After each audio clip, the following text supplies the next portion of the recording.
Hello students, നമ്മുടെ ഇന്നത്തെ topic random access protocols. Second മൊഡ്യൂളിലെ ലാസ്റ്റ് ടോപ്പിക്കാണ് റാൻഡം ആക്സസ് പ്രോട്ടോക്കോൾസും അതുപോലെ തന്നെ കൺട്രോൾഡ് ആക്സസ് പ്രോട്ടോക്കോൾസിലും.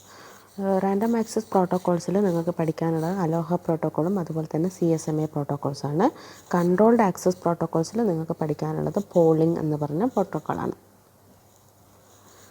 ഓക്കെ, അപ്പം നമ്മൾ ഡാറ്റ ലിങ്ക് ലെയർ പഠിച്ചു കഴിഞ്ഞു. ISO/OSI റെഫറൻസ് മോഡലിൽ ഫിസിക്കൽ ലെയർ കഴിഞ്ഞിട്ട് രണ്ടാമതുള്ള ലെയറാണ് ഡാറ്റ ലിങ്ക് ലെയർ. ഇപ്പോൾ ഡാറ്റ ലിങ്ക് ലെയറിന് 2 സബ് ലെയേഴ്സ് ആണുള്ളത്. Upper sub layer data link control ഒക്കെ എന്താണ് ചെയ്യുന്നത് ഈ അപ്പർ സബ് ലെയറാണ്. ലോവർ സബ് ലെയറിൻ്റെ റെസ്പോൺസിബിലിറ്റി എന്ന് വെച്ചാൽ ഒരു ഷെയർഡ് മീഡിയ ആണ് എങ്കിൽ ആ ഷെയർഡ് മീഡിയയുടെ ആക്സസ് കാര്യങ്ങളൊക്കെ റിസോൾവ് ചെയ്യുക എന്നുള്ളതാണ് ലോവർ സബ് ലെയറുടെ റെസ്പോൺസിബിലിറ്റി. അപ്പോൾ സപ്പോസ് ഒരു ചാനൽ ഡെഡിക്കേറ്റഡ് ആണെന്ന് കരുതുക. ഡെഡിക്കേറ്റഡ് ഇൻ ദ സെൻസ് അവിടെ എന്താണ് ഒരു സെൻറ്റർ മാത്രം, ആ സെൻറ്റർ യൂസ് ചെയ്യുന്നത് ഈയൊരു സിംഗിൾ ചാനലായിരിക്കും. ആ ഒരു കേസിൽ എന്താണ് ലോവർ സബ് ലെയറിൻ്റെ ആവശ്യം അവിടെ വരുന്നില്ല. The upper sublayer that is responsible for flow and error control is called the logical link control layer. The lower sublayer that is mostly responsible for multiple access resolution is called the media access control layer. അതായത് data link ലെയറിൻ്റെ 2 sub ലെയേഴ്സാണ്. ഏതൊക്കെ? Logical link ലെയറും അതുപോലെ തന്നെ logical link control ലെയറും അതുപോലെ തന്നെ media access control ലെയറും. അപ്പം LLC അല്ലെങ്കിൽ ലോജിക്കൽ ലിങ്ക് കൺട്രോൾ ലെയറിൻ്റെ റെസ്പോൺസിബിലിറ്റി എന്ന് പറയുന്നത് ഫ്ലോ കൺട്രോൾ, എറർ കൺട്രോളൊക്കെയാണ് ചെയ്യുന്നത്. നേരെ മറിച്ച് മാക്സ് സബ് ലെയർ ചെയ്യുന്നത് എന്താണ് മൾട്ടിപ്പിൾ ആക്സസ് റെസൊല്യൂഷൻ. അതിന് വേണ്ടിയിട്ടാണ് മാക്സ് സബ് ലെയർ യൂസ് ചെയ്യുന്നത്. ഇപ്പോൾ നോട്ട്സും സ്റ്റേഷൻസും കോമൺ ലിങ്ക് യൂസ് ചെയ്തിട്ടാണ് കണക്ട് ചെയ്തിരിക്കുന്നതെങ്കിൽ എന്താണ് അത്തരം നെറ്റ്വർക്ക്സിനെ മൾട്ടി പോയിൻ്റ് അല്ലെങ്കിൽ ബ്രോഡ്കാസ്റ്റ് ലിങ്ക് എന്ന് പറയും. അപ്പം ആ ഒരു ലിങ്ക്, ഷെയർഡ് ലിങ്ക് ഒന്നിലധികം സ്റ്റേഷൻസ് യൂസ് ചെയ്യുകയാണെങ്കിൽ അവിടെ എന്താണ് ഒരു മൾട്ടിപ്പിൾ ആക്സസ് പ്രോട്ടോക്കോൾ യൂസ് ചെയ്തിട്ടാണ് ഈ കോർഡിനേഷൻ കാര്യങ്ങളൊക്കെ ചെയ്യുന്നത്. Many formal protocols have been devised to handle access to the shared link. We categorize them into 3 groups. Protocols belonging to each group are shown in figure. അപ്പം ഒരു shared ലിങ്കിനെ access ചെയ്യുമ്പോൾ ഉണ്ടാകുന്ന പ്രശ്നങ്ങൾ അല്ലെങ്കിൽ ആ ഒരു ആക്സസ് ഹാൻഡിൽ ചെയ്യാൻ വേണ്ടിയിട്ട് നിരവധി പ്രോട്ടോക്കോൾസ് ഓൾറെഡി ഡിവൈസ് ചെയ്തിട്ടുണ്ട്. അതിനെ 3 ഗ്രൂപ്പായിട്ടാണ് കാറ്റഗറൈസ് ചെയ്തിരിക്കുന്നത്. അപ്പം മൾട്ടിപ്പിൾ ആക്സസ് പ്രോട്ടോക്കോൾസിനെ 3ആയിട്ട് കാറ്റഗറൈസ് ചെയ്തിരിക്കുന്നു. Random access protocols, controlled access protocols and channelisation protocols. അതിൽ റാൻഡം ആക്സസ് പ്രോട്ടോക്കോൾസിൽ വരുന്നതാണ് ALOHA protocol, CSMA protocol, CSMA/CD protocol, CSMA/CA protocol. ഈ 4 പ്രോട്ടോക്കോൾസും ഇമ്പോർട്ടൻ്റ് ആണ്. പിന്നെ കൺട്രോൾഡ് ആക്സസ് പ്രോട്ടോക്കോൾസ് അതിൽ വരുന്നതാണ് reservation, polling and token passing. അപ്പോൾ അതിൽ നിങ്ങൾക്ക് സിലബസിൽ പോളിംഗ് എന്ന് പറഞ്ഞ പ്രോട്ടോക്കോൾ മാത്രമേ വരുന്നുള്ളൂ.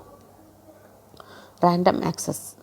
In random access or contention methods, no station is superior to another station and no one is assigned the control over another. അപ്പോൾ ഒരു റാൻഡം ആക്സസ് മെത്തേഡ്സിൽ എന്താണ് എല്ലാ സ്റ്റേഷനും ഈക്വൽ പ്രയോറിറ്റിയാണ്. അതായത് ഒരു സ്റ്റേഷൻ മറ്റൊരു സ്റ്റേഷനേക്കാൾ സുപ്പീരിയറോ അങ്ങനെയൊന്നും വരുന്നില്ല. അപ്പോൾ എന്താണ്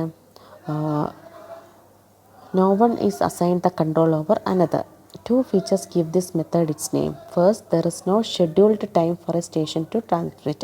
അതായത് 2 ഫീച്ചേഴ്സാണ് ഈ ഒരു പേര് ഇതിന് കൊടുക്കാൻ കാരണം. ഒന്നെന്ന് പറയുന്നത് എന്താണ് ഒറ്റ സ്റ്റേഷന് ട്രാൻസ്മിറ്റ് ചെയ്യാൻ പ്രീഡിഫൈൻഡ് ആയിട്ടുള്ള ഒരു അല്ലെങ്കിൽ ഷെഡ്യൂൾഡ് ടൈമോ കാര്യങ്ങളൊന്നും ഇവിടെ വരുന്നില്ല. അപ്പം ട്രാൻസ്മിഷൻ എന്ന് പറയുന്നത് റാൻഡം ആയിട്ടാണ് സ്റ്റേഷൻസ് ചെയ്യുന്നത്. അതുകൊണ്ടാണ് ഇതിനെ റാൻഡം ആക്സസ് എന്ന് പറയുന്നത്. Second, no rules specify which station should send next. അതായത് ഒരു സ്റ്റേഷനും ഷെഡ്യൂൾഡ് ടൈം ഇല്ല എന്ന് പറഞ്ഞതുപോലെ തന്നെ ഏത് സ്റ്റേഷനാണ് അടുത്തതായിട്ട് ട്രാൻസ്മിറ്റ് ചെയ്യേണ്ടത് അല്ലെങ്കിൽ സെൻഡ് ചെയ്യേണ്ടത് അതിനും സർട്ടൻ റൂൾസ് കാര്യങ്ങളൊന്നുമില്ല. Stations compete with one another to access the medium. That is why these methods are also called contention methods. In random access method, each station has the right to the medium without being controlled by any other station. However, if more than one station tries to send, there is an access conflict or collision and the frames will be either destroyed or modified. അപ്പം നമ്മൾ random access മെത്തേഡിൽ പറഞ്ഞു ഓരോ സ്റ്റേഷനും medium access ചെയ്യാനുള്ള right ഉണ്ട്. Okay, ആ ഒരു ആക്സസ് റൈറ്റ് ചെയ്യാനുള്ള ആ ഒരു കാര്യം മറ്റൊരു സ്റ്റേഷനും കൺട്രോൾ ചെയ്യാനോ കാര്യങ്ങളോ ഒന്നും കഴിയില്ല. അപ്പം ഒന്നിലധികം സ്റ്റേഷനെ ഒരേ സമയം സെൻഡ് ചെയ്യുന്ന കേസിൽ അവിടെ എന്ത് സംഭവിക്കും? അവിടെ ഒരു ആക്സസ് കോൺഫ്ലിക്റ്റ് അല്ലെങ്കിൽ ഒരു കൊളിഷൻ ഒക്കെ ചെയ്യും. അപ്പോൾ ഫ്രെയിംസ് ഒന്നുകിൽ ഡിസ്ട്രോയിഡ് ആയിപ്പോവും, അല്ലെങ്കിൽ എന്താണ് അത് മോഡിഫൈഡ് ആയിപ്പോവും. അപ്പം ഈ ഒരു ആക്സസ് കോൺഫ്ലിക്റ്റ് റിസോൾവ് ചെയ്യാൻ വേണ്ടിയിട്ട് എന്ത് ചെയ്യുന്നു? ഓരോ സ്റ്റേഷനും ഒരു പ്രൊസീജിയർ ഫോളോ ചെയ്യുന്നു. ഓക്കെ, അതായത് ഈ താഴെ പറഞ്ഞിരിക്കുന്ന റെലവൻറ്റ് ക്വസ്റ്റ്യനെ ബേസ് ചെയ്തിട്ടാണ് ഒരു പ്രൊസീജിയർ ഫോളോ ചെയ്യുന്നത്. അതായത് എപ്പോഴാണ് ഒരു സ്റ്റേഷൻ ഒരു മീഡിയം ആക്സസ് ചെയ്യാൻ കഴിയുക, അതുപോലെ ഒരു മീഡിയം ബിസിയാണ് എങ്കിൽ എന്താണ് സ്റ്റേഷൻ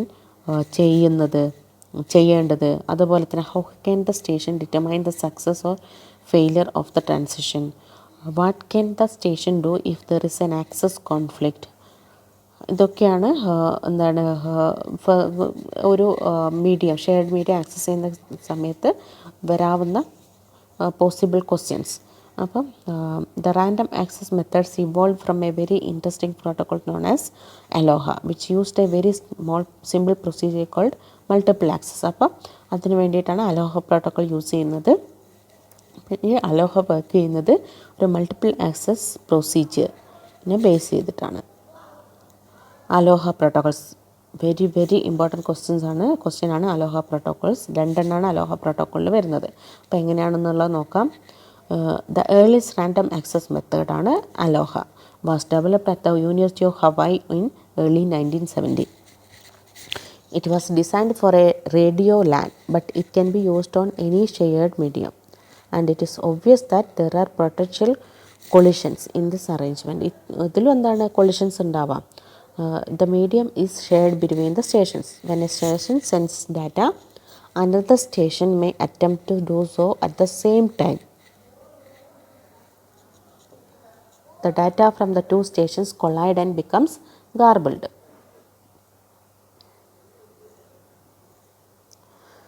അപ്പം പ്യുർ അലോഹ പ്രോട്ടോകോൾ നോക്കാം. The original Aloha protocol is called pure Aloha. It is simple but elegant protocol. ഇതിൻ്റെ ഒരു ബേസിക് ഐഡിയ എന്ന് വെച്ചാൽ എന്താണ്, ഓരോ സ്റ്റേഷനും അവ പ്രിപ്പയർ ചെയ്യുന്ന ഫ്രെയിം അതെപ്പോഴാണോ പ്രിപ്പയർഡ് ആവുന്നത് അപ്പോൾ തന്നെ എന്ത് ചെയ്യും? സെൻഡ് ചെയ്യും. അതായത് ഒരു ഫ്രെയിം സെൻഡ് ചെയ്യാൻ റെഡിയായാലും ഉടനെ അത് സെൻഡ് ചെയ്യും. However, since there is only one channel to share, there is the possibility of collision between frames from different stations. അപ്പം എന്താണ്, ഒരു സിംഗിൾ ചാനലാണ് എല്ലാ സ്റ്റേഷനും യൂസ് ചെയ്യുന്നത്, ഡാറ്റ ഷെയറിങ്ങിന് യൂസ് ചെയ്യുന്നത്. അപ്പോൾ അവിടെ എന്താണ്, കൊളിഷൻ ഉണ്ടാവാം. അപ്പം ഡിഫറെൻറ്റ് സ്റ്റേഷൻസ് ഫോർവേഡ് ചെയ്തിരിക്കുന്ന ഫ്രെയിംസ് തമ്മിൽ കൊളിഷൻ ഉണ്ടാവാം.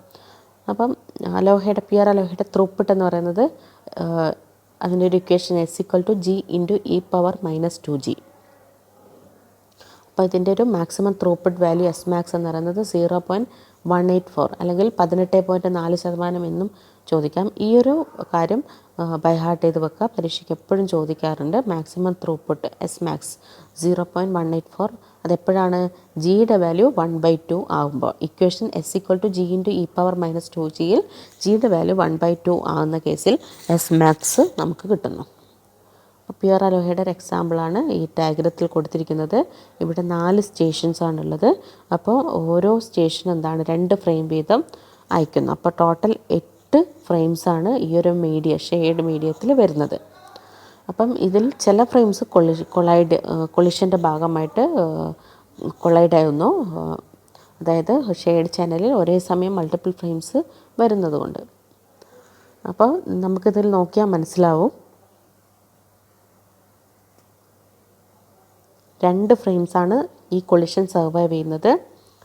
Frame 1.1 from station 1 and frame 3.2 from station 3. Okay, അതാണ് നമ്മൾ ടൈം എന്ന് പറഞ്ഞിട്ട് ടാസ്ക് കാണിക്കുന്നില്ല, അവിടെ സക്സസ്ഫുള്ളി എത്തിച്ചേരുള്ളൂ. Even if 1 bit of a frame coexist on the channel with 1 bit from another frame, there is a collision and both will be destroyed. അതായത് ഒരു ഫ്രെയിമിൻ്റെ ഭാഗമായിട്ടുള്ള ഒരു സിംഗിൾ ബിറ്റ് മാത്രമാണ് ഈ ഒരു ചാനലിൽ എക്സിസ്റ്റ് ചെയ്യുന്നതെന്ന് കരുതാം. ഓക്കെ, എന്നിട്ടൊരു കൊളിഷൻ വരുന്നു എന്ന് കരുതാം. എങ്കിലും എന്താണ്, both destroyed. Pure Aloha protocol relies on acknowledgements from the receiver. When a station sends a frame, it expects the receiver to send an acknowledgement.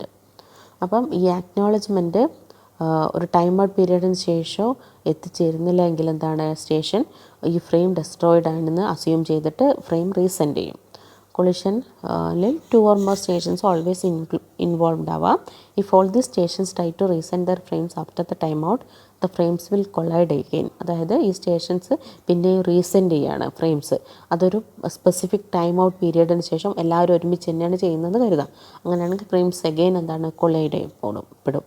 Peer Aloha detects that when the timeout period passes, each station waits a random amount of time before resending its frame. അപ്പോൾ Peer Aloha എന്താണ് ഒരു random amount of time wait ചെയ്യാനാണ് പറയുന്നത്.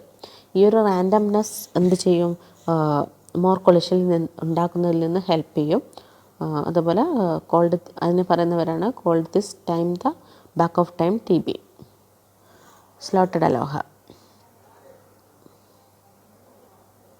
Slotted അലോഹയിൽ ടൈമിനെ slots ആയിട്ട് divide ചെയ്യും.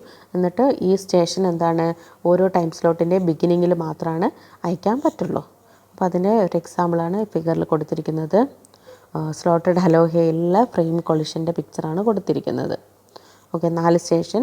ഇപ്പോൾ സ്ലോട്ട് 1, സ്ലോട്ട് 2, സ്ലോട്ട് 3 പറഞ്ഞിട്ട് ഡിഫറെൻറ്റ് സ്ലോട്ട്സ് ഉണ്ട്. അപ്പോൾ ആ ഓരോ സ്ലോട്ടിൻ്റെ ബിഗിനിങ്ങിലെ പാക്കറ്റ് എന്ത് ചെയ്യാൻ പറ്റുള്ളൂ, ഈ ഒരു മീഡിയയിലോട്ട് ട്രാൻസ്മിറ്റ് ചെയ്യാൻ പറ്റുള്ളൂ. ബിക്കോസ് ഇപ്പോൾ സപ്പോസ് ഒരു സ്റ്റേഷൻ എന്താണ് ഈ ഒരു സ്ലോട്ടിൻ്റെ ബിഗിനിങ് മിസ്സായി എന്ന് കരുതാം. അപ്പോൾ അയക്കാൻ പറ്റിയിട്ടില്ലെങ്കിൽ എന്ത് ചെയ്യണം, നെക്സ്റ്റ് ടൈം സ്ലോട്ട് വരെ തുടക്കം വരെ അതിന് വെയിറ്റ് ചെയ്യണം. There is still possibility of collision if 2 stations try to send at the beginning of the same slide. Okay, അവിടെ എന്താണ് എന്നാലും ഇതവിടെ കൊളിഷൻ്റെ പോസിബിലിറ്റീസ് ഉണ്ട്. പക്ഷേ ഈ ഒരു വൾനറബിൾ ടൈം എന്ന് പറയുന്നത് പ്യുർ അലോഹയിലും പകുതിയായിട്ട് കുറഞ്ഞിട്ടുണ്ട് ത്രൂപുട്ട്. അപ്പം സ്ലോട്ടഡ് അലോഹയിൽ എന്താണ് സക്സസ്ഫുൾ ട്രാൻസിഷൻ്റെ ഒരു കണക്കെടുത്ത് നോക്കുകയാണെങ്കിൽ അത് S=G × e⁻−G ആണ്. അപ്പോൾ അതിൻ്റെ മാക്സിമം ത്രൂപുട്ട് എന്ന് പറയുന്നത് 0.368 ആണ്, അല്ലെങ്കിൽ 36.8% എന്നും പറയാം. അതിൻ്റെ വാല്യൂ എപ്പോഴാണ് കിട്ടുന്നത്, when G = 1. In other words, if a frame is generated during one frame transmission time, then 36.8% of frames reach their destination successfully. അടുത്തത് CSMA പ്രോട്ടോകോൾ. അപ്പോൾ കൊളിഷൻ കുറഞ്ഞ ചാൻസ് മിനിമൈസ് ചെയ്യാനും പെർഫോമൻസ് ഇൻക്രീസ് ചെയ്യാനാണ് CSMA പ്രോട്ടോകോൾ യൂസ് ചെയ്യുന്നത്. അതിൻ്റെ full form carrier sense multiple access. Full form പരീക്ഷയ്ക്ക് ചോദിക്കാറുണ്ട്. അപ്പം ട്രാൻസ്മിറ്റ് ചെയ്യുന്നതിന് മുൻപേ ഒരു സ്റ്റേഷൻ മീഡിയം സെൻസ് ചെയ്യുക, അതാണ് ഇവിടെ നടക്കുന്നത്, കേരിയർ സെൻസ്. അപ്പം സെൻസ് ചെയ്ത ശേഷം എന്ത് ചെയ്യുക, ട്രാൻസ്മിറ്റ് ചെയ്യുന്നത് കൊളിഷൻ്റെ ചാൻസ് കുറച്ചും കൂടെ റെഡ്യൂസ് ചെയ്യും. ഈ station first listen to the medium before sending. CSMA is based on the principle sense before transmit or listen before talk. It can reduce the possibility of collision, but it cannot eliminate it. Possibility of collision പിന്നെയും എന്താണ് exist ചെയ്യുന്നുണ്ട്. എന്തുകൊണ്ടാണ്? Propagation delay. അതായത് ഒരു frame send ചെയ്തു, പക്ഷേ എന്താണ് പിന്നെ ഈ ഒരു ട്രാൻസ്മിറ്റ് ചെയ്ത ഫ്രെയിമിൻ്റെ ഓരോ ഫസ്റ്റ് ബിറ്റും ഓരോ സ്റ്റേഷനിൽ എത്തിച്ചേരണം. ഓക്കെ, അപ്പോൾ അത് ഓരോ സ്റ്റേഷനും സെൻസ് ചെയ്യണം. A station may sense the medium and find it ideal only because the first bit sent by another station has not yet been received. At time TL dash, station B senses the medium and finds it ideal, so it sends a frame. T1 ഡാഷിൽ at time T2 എന്താണ് station C medium sense ചെയ്യുന്നു, ഐഡിയലായിട്ട് കണ്ടു. അപ്പോൾ എന്താണ് B already packet transmit ചെയ്തിട്ടുണ്ട്, പക്ഷെ അത് സിയിൽ എത്തിച്ചേർന്നിട്ടില്ല. പക്ഷെ അതുകൊണ്ട് സി എന്താണ് സെൻസ് ചെയ്തപ്പം മീഡിയം ഐഡിയലായിട്ട് കണ്ടു. അപ്പോൾ എന്താണ് സിയിലെയും ബിയിലെയും പാക്കറ്റ്സ് ഫ്രെയിംസ് എന്താണ് സിഗ്നൽസ് കൊളൈഡ് ചെയ്യും. അങ്ങനെ 2 ഫ്രെയിമും ഡിസ്ട്രോയിഡ് ആവും. Vulnerable time. ഈ വൾണറബിൾ ടൈം എന്ന് പറയുന്നത് ഒരു സിഗ്നൽ ഒരു എൻഡിൽ നിന്ന് പ്രൊപ്പഗേറ്റ് ചെയ്തിട്ട് മീഡിയത്തിൻ്റെ മറ്റേ എൻഡിൽ എത്തിച്ചേരാൻ എടുക്കുന്ന സമയത്തിനെയാണ് പറയുന്നത്. When a station sends a frame and any other station tries to send a frame during this time, a collision will result. ഇപ്പോൾ ഇതിൽ വേസ്റ്റ് കേസാണ് ഡയഗ്രാമാറ്റിക്കലി പ്ലോട്ട് ചെയ്തിരിക്കുന്നത്. ലെഫ്റ്റ് മോസ്റ്റ് സ്റ്റേഷൻ ABCD പറഞ്ഞിട്ട് സ്റ്റേഷൻസ് കാണുന്നില്ലേ? അപ്പം അതിൽ A എന്താണ്? അറ്റ് ടൈം TL എന്ന് പറഞ്ഞൊരു ടൈമിൽ ഒരു ഫ്രെയിം ട്രാൻസ്മിറ്റ് ചെയ്യുന്നു. അപ്പോൾ അത് T എന്ന് പറഞ്ഞ റൈറ്റ് മോസ്റ്റ് സ്റ്റേഷനിൽ എത്തിച്ചേരുന്നു. At time T1 + TP. The grey area shows the vulnerable area in time and space. 3 persistence methods ആണുള്ളത്. 1 persistent, non persistent and P persistent. 1 persistent it is simple and straight forward. അതായത് ഒരു station ഒരു line ഐഡിയലായിട്ട് കണ്ടാൽ അതിൻ്റെ frame immediate ആയിട്ട് അത് അയച്ചു കൊടുക്കും. This method has the highest chance of collision because 2 or more stations may find the line idle and send their frames immediately. അടുത്തത് non persistent. A station that has a frame to senses the line. If the line is idle, it sends immediately. If the line is not idle, it waits a random amount of time and then sends the line again. അതായത് line idle ആണെങ്കിൽ ഉടനെ തന്നെ അയക്കും, immediate ആയിട്ട് അയക്കും. പക്ഷേ idle അല്ലെങ്കിൽ ഒരു random amount of time wait ചെയ്ത ശേഷം അഗെയിൻ സെൻസ് ചെയ്യും. Non persistent approach reduces the chance of collision because it is unlikely that 2 or more stations will wait the same amount of time and try to send simultaneously.